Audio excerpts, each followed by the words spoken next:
Olha eu aqui de novo, pessoal. Tudo bem com vocês? Pela graça do nosso Senhor Jesus, estou aqui mais uma vez para compartilhar aquilo que o Senhor tem ministrado ao meu coração. E hoje nós vamos ler o capítulo 15 e ver o que o Senhor tem para nos entregar nesse dia, nessa tarde, nessa noite, não sei o horário que você está vendo. Bem-vindo ao canal Reflexo de Cristo. Você é bem-vindo aqui nesse lugar. Que o nosso Senhor Jesus venha a ministrar ao seu coração, tá bom? Hoje nós vamos ler o capítulo 15 de 1 Coríntios. Seguindo a sequência, fiquei um tempinho sem postar. Mas agora vamos retornar, ok? Capítulo 15 de 1 Coríntios. Quem não pegou, pegue lá. Vamos lá? E a palavra do Senhor vem nos dizer o seguinte: Irmãos, quero lembrá-los do evangelho que preguei a vocês, o qual receberam e no qual estão firmados. Por meio deste evangelho vocês são salvos, se guardarem firmemente a minha palavra, a palavra que preguei a vocês. Caso contrário, vocês tenham crido em vão.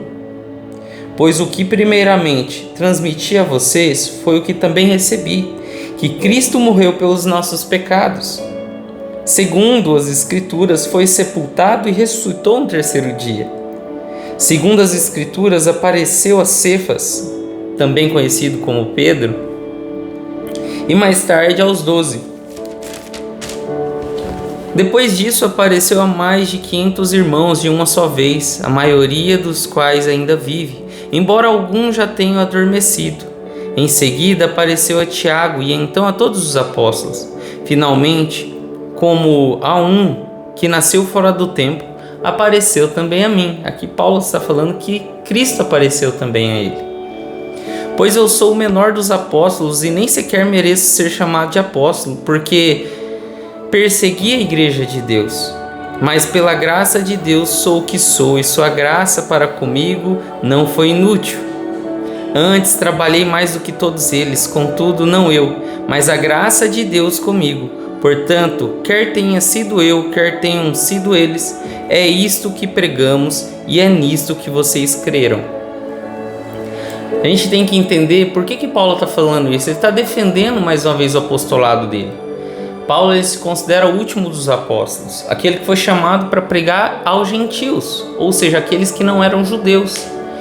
E graças a Deus por isso, porque se não fosse Jesus aparecer para Paulo no caminho a Damasco, a graça e o evangelho de Jesus não teria chego a nós.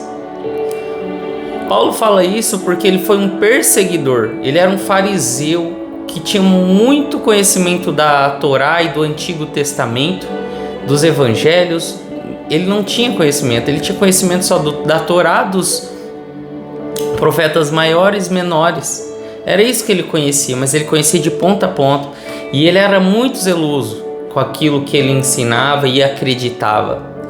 E ele perseguiu cristãos, ele segurou mantos para apedrejarem Estevão.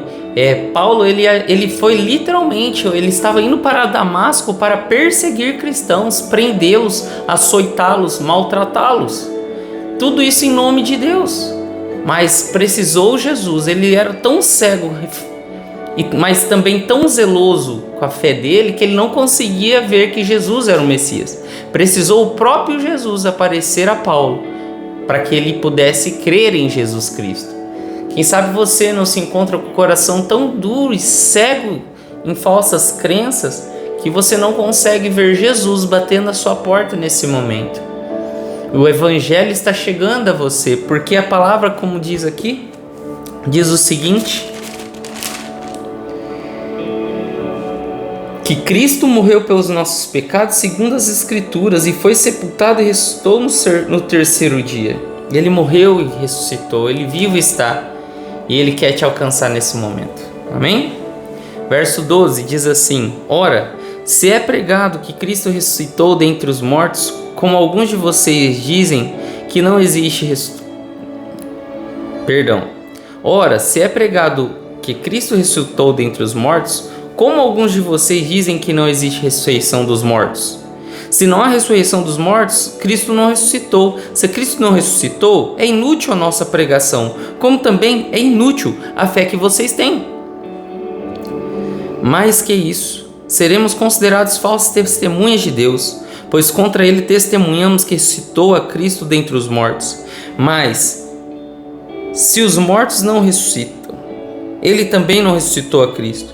Pois se os mortos não ressuscitam, então Cristo não ressuscitou. Se Cristo não ressuscitou, a fé que vocês têm é inútil e ainda estão nos seus pecados. Ou seja, vocês não foram perdoados. Se Cristo não ressuscitou, vocês ainda estão condenados à perdição, porque a lei, ela inclinava, ela mostrava o quão podre éramos e ela nos mostrava o quanto precisávamos de um Salvador. E Cristo foi esse, que pagou pelos nossos pecados e só por meio dele nós somos perdoados. Nesse caso, também os que dormiram em Cristo pereceram. Se é somente para esta vida que temos esperança em Cristo, somos os mais miseráveis de todos os homens. Contudo, de fato, Cristo ressuscitou dentre os mortos, sendo ele o primeiro entre aqueles que dormiram. Visto que a morte veio por meio de um homem, também a ressurreição dos mortos veio por meio de um homem. Da mesma forma que em Adão todos morreram, em Cristo todos voltarão a viver. Ou seja, se em Adão o pecado entrou em nós e nós morremos e nos tornamos escravos do pecado, ou seja, mortos na questão espiritual por causa dos nossos pecados, ou seja, nós nos ficamos separados de Deus, em Cristo nós fomos religados em Deus e vamos reviver, porque nós morremos com Cristo Jesus e ressuscitamos em Cristo Jesus. Quando nós aceitamos e nos arrependemos dos nossos pecados, das nossas condutas em Cristo Jesus, Ele nos torna uma nova criatura, um novo ser. As coisas velhas ficam para trás e tudo se faz novo, e Ele nos dá vida, e vida em abundância, e Ele nos dá a vida eterna. Isso é lindo demais. Mas cada um por sua vez, Cristo as primícias, depois, quando ele vier, os que lhe pertencem. Então virá o fim, quando ele entregar o reino de Deus,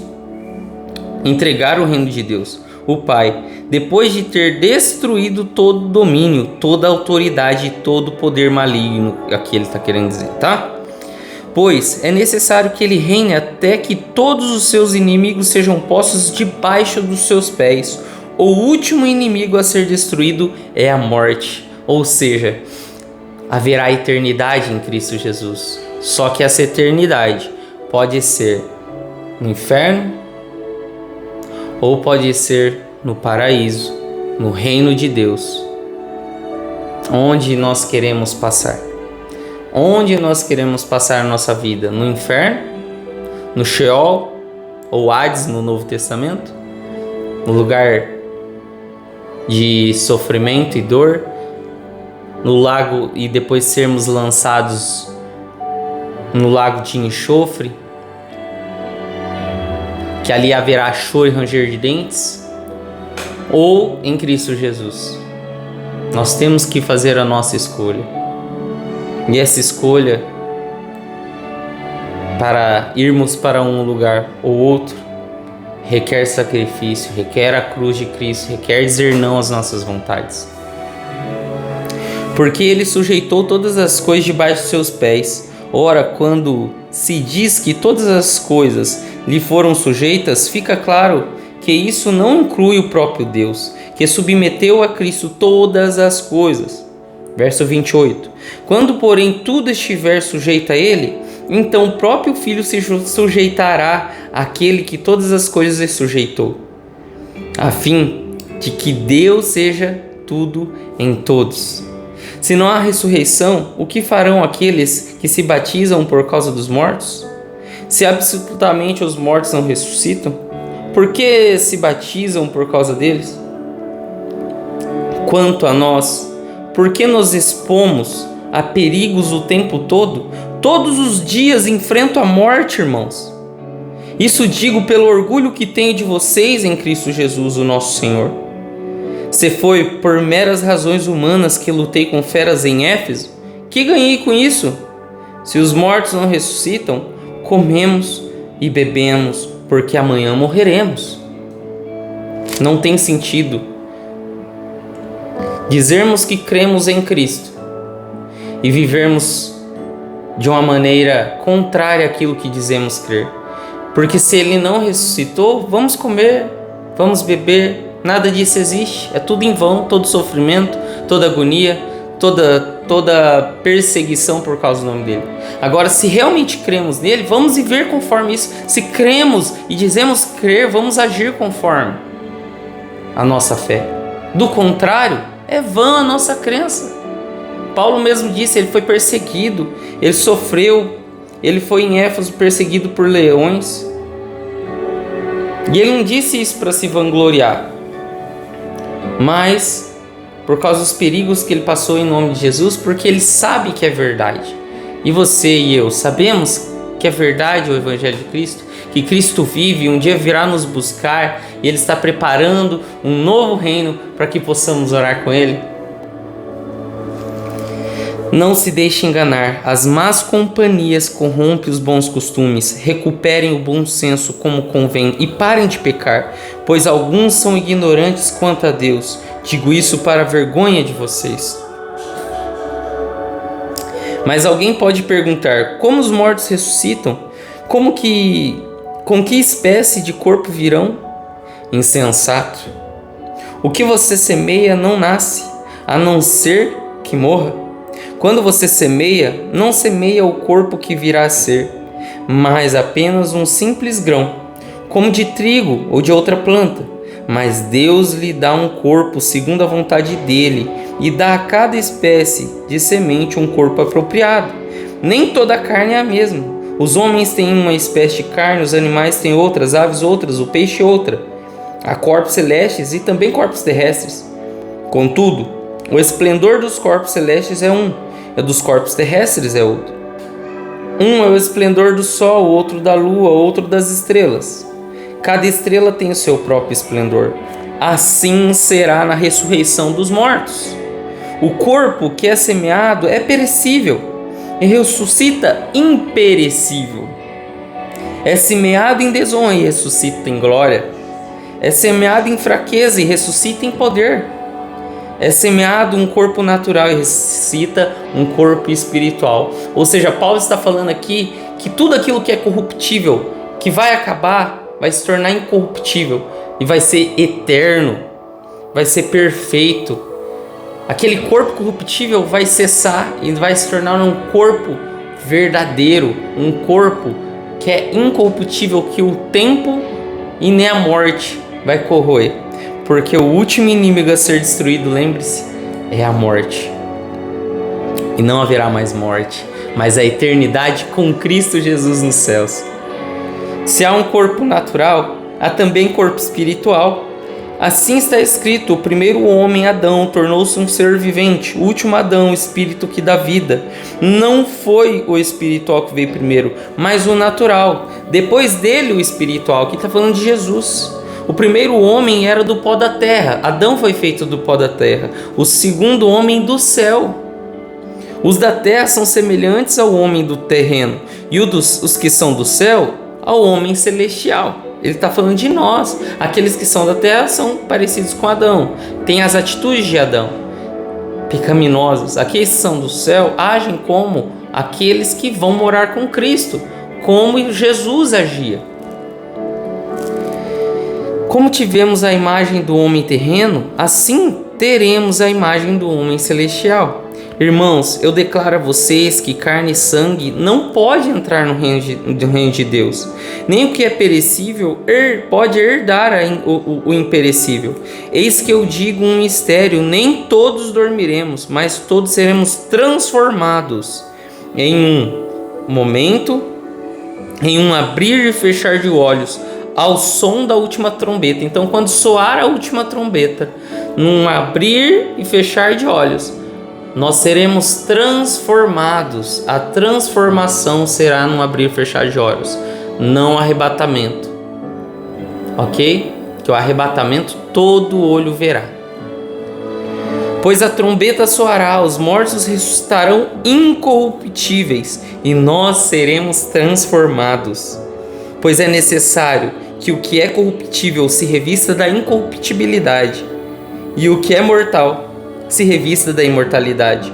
Quando, porém, o que é corruptível se revestir da incorruptibilidade e o que é mortal de imortalidade, então se cumprirá a palavra que está escrita: a morte foi tragada pela vitória. Onde está a morte, a sua vitória? Onde está a morte, o seu galardão? O seu aguilhão, perdão. O aguilhão da morte é o pecado e o poder do pecado é a lei. Mas graças a Deus que nos dá vitória por meio do nosso Senhor Jesus Cristo. Portanto, meus amados irmãos, mantenham-se firmes e inabaláveis. Sejam sempre dedicados à obra do Senhor, pois vocês sabem que no Senhor o trabalho de vocês não é inútil. Eu digo a você agora, e o que nós podemos aprender agora se você ficou até o final? Se você crê em Jesus Cristo, a sua fé não será em vão, o seu trabalho não será em vão. Você vai ter galardão no céu, o Senhor vai te recompensar, você vai ganhar a vida eterna e ainda você vai ter galardão. E o Senhor vai te honrar por isso. Não é nula a nossa fé, não é vã. Nós teremos recompensa. Seja inabalável, creia no Senhor Jesus enquanto é possível.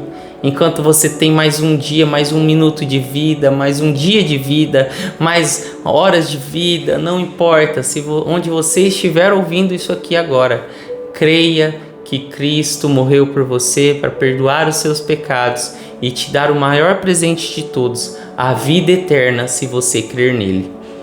Se você entregar a sua vida a Ele. A palavra do Senhor diz lá em 2 Coríntios que Ele nos tomou como sua propriedade exclusiva, que nós somos dele. Se você crer nele agora e decidir entregar a sua vida a ele, e ele ser seu dono, você vai ser propriedade dele, e ele vai cuidar de você, ele vai te amar, ele vai te auxiliar, ele vai te exortar, mas para tudo em prol, muitas vezes com dor, mas tudo em prol do seu bem, para que você alcance a salvação. Que Deus abençoe você, que Deus abençoe a sua família e que possamos permanecer firmes, crendo na volta de Jesus Cristo. Deus abençoe vocês, compartilhe, curta e comente aqui embaixo se